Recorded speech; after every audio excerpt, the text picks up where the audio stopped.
आज कौन कौन जुड़ रहा है इस चर्चा के अंदर। मेरे साथ इस चर्चा में ब्रिजलाल है, मेंबर ऑफ पार्लियामेंट है भारतीय जनता पार्टी के, उनका अभिनंदन है। मेरे साथ रिजवान अहमद है, जाने माने सामाजिक चिंतक है, उनका स्वागत है। उदित राज है, वरिष्ठ नेता है कांग्रेस पार्टी के, उनका स्वागत है। राजकुमार भाटी मेरे साथ जुड़े हैं, प्रवक्ता समाजवादी पार्टी के। मृत्युंजय तिवारी है, प्रवक्ता आरजेडी के। और मेरे साथ इस चर्चा में साजिद रशीदी हैं, जो कि इस्लाम धर्म के जानकार हैं, उनका अभिनंदन है। तो इस बड़ी पॉलिटिकल चर्चा को मैं आगे बढ़ाता हूं।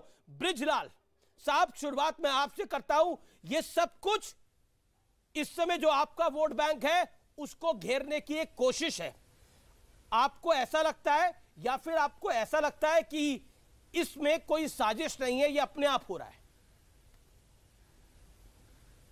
नहीं, बिल्कुल इसमें साजिश है। क्या साजिश है? स्वामी प्रसाद मौर्य जी बहुत दिनों तक जो है बीएसपी में रहे, फिर भारतीय जनता पार्टी में भी रहे, अब यहां आ गए हैं। अब इनको रामचरितमानस में खोट अब इनको नजर आ रहा है। पहले जब ये बीएसपी में रहे तब भी नहीं बोले, बड़े विद्वान हैं तब भी नहीं बोले। ये एक नैरेटिव सेट किया जा रहा है, और ये नैरेटिव वो सेट हो रहा है कि 2017 के पहले की जो यूपी में स्थिति थी, जो कुछ कट्टरपंथी सोच के लोग थे, वो जब लगातार फेल हो रहे हैं तो ये एक नैरेटिव सेट किया जा रहा है। और उस नैरेटिव के जो सूत्रधार हैं, जिनको आगे चुना गया, वो हैं स्वामी प्रसाद मौर्य जी। और ये कहा गया, इस हद तक बात हो गई कि उसकी आलोचना तो की ही इन्होंने रामचरितमानस की, साथ ही साथ रामचरितमानस की प्रतियां जलाई गई। उसमें कई लोग गिरफ्तार हुए हैं। नहीं बिल्कुल, मैं देखिए, मैं गिरफ्तारी पे नहीं आ रहा, जो वो प्रशासनिक कार्य है, पुलिस का कार्य है, वो अपना काम में काम कर रही है। लेकिन मैं पॉलिटिकल बात पे आना चाहता हूं। मैं राजकुमार भाटी आपका रुख करना चाहता हूं। राजकुमार भाटी, एक बड़ा ऑडियो प्रूफ अब से कुछ मिनटों बाद मैं जनता के सामने, देश के समक्ष रखूंगा। लेकिन उससे पहले मैं आपके पास आना चाहता हूं। आखिरकार आप कहते हो आप विकास की राजनीति करते हो, आप युवाओं की राजनीति करते हो, तो युवाओं को जाति में बांटकर राजनीति करी जाएगी? आपकी पार्टी के एक नेता ऐसा कर रहे हैं, और आपके कई नेता कहते हैं कि अब वो कुछ कह रहे हैं तो हम क्या कर सकते हैं, लेकिन उनको प्रमोट किया जा रहा है। तो जाति बताकर समाजवादी पार्टी विकास करना चाहती है, जैसा कमंडल और मंडल के दौर में किया था, यानी उस आग में दोबारा झोंकना चाहती है समाजवादी पार्टी देश को? एक तो जातियां हमने नहीं बनाई, जो आपने कहा कि जातियों में बांटकर, जातियों में बांटा है उन्हीं लोगों ने जो सत्ता के शीर्ष पर, समाज के शीर्ष पर बैठे हैं, जो इस सामाजिक व्यवस्था में शीर्ष पर बैठे हैं। जातियां उन्होंने बनाई हैं और उस जातिवाद का हजारों वर्ष तक लाभ उठाया है।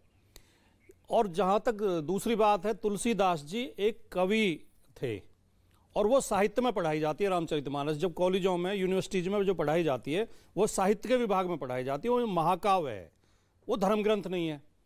फिर मान भी लें कि वो धर्म ग्रंथ है, तो जो धर्म ग्रंथ अपने ही धर्म के 95% अनुयायियों को अपमानित करता हो, उन्हें नीच बताता हो, उन्हें गाली देता हो, उसमें परिवर्तन हो जाना चाहिए।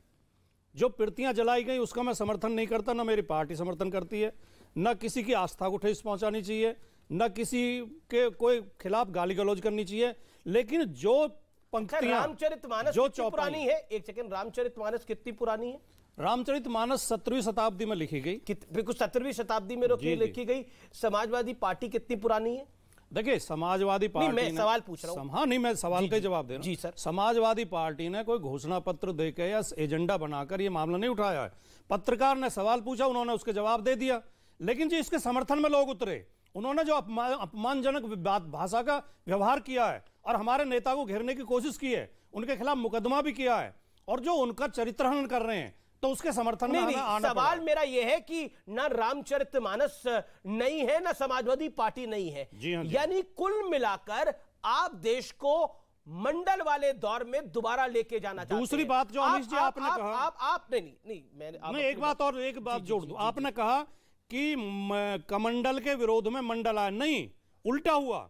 मंडल के विरोध में कमंडल आया। जब वीपी सिंह सरकार ने मंडल आयोग की सिफारिशें, जो कि 50 साल से जिनकी प्रतीक्षा देश कर रहा था, उन्हें लागू करने की घोषणा की, तब अडवाणी आपका एजेंडा 1990 वाला है ना। आप 2022 में भारत को 1990 के दौर में लेके जाना चाहते हो। देखिए, हमारा एजेंडा तो भारत के संविधान वाला, जो बाबा साहब का संविधान, जो सामाजिक न्याय की बात करता है, बाबा साहब हमारा एजेंडा तो वो है। रामचरितमानस का अपमान तो नहीं लिखा हुआ ना। बाबा साहब ने भी मनुस्मृति की प्रतियां जलाई थी। बाबा साहब भी रामचरितमानस की उन चौपाइयों से सहमत नहीं थे। नहीं तो बाबा साहब के संविधान में तो ऐसा नहीं लिखा हुआ ना। बाबा साहब का संविधान पुराना है ना, बाबा साहब का संविधान नया है ना, रामचरितमानस नहीं है, हमारा एजेंडा क्या है? नहीं, एजेंडा तो साफ हमारा एजेंडा भारत का संविधान जो कहता है सामाजिक न्याय, लेकिन एजेंडा तो समानता, इस समय जातियों में बांटना दिख रहा है।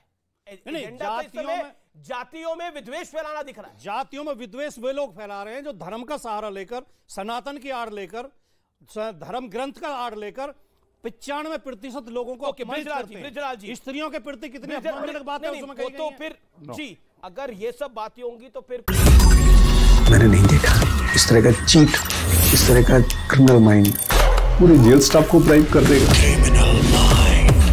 मैं सोच भी नहीं सकता था। गवर्नमेंट फंक्शनरी को इम्पर्सनेट करता था, आवाजें बदलता था। टारगेट भी बहुत पावरफुल धनवान लोगों को करता है। ये एक ही चीज से रुक सकता है, अगर आप इसकी जीभ काट दो। न्यूज चैनलों के इतिहास में पहली बार न्यूज 18 इंडिया की web series FIR number 208 streaming 3 February 9 PM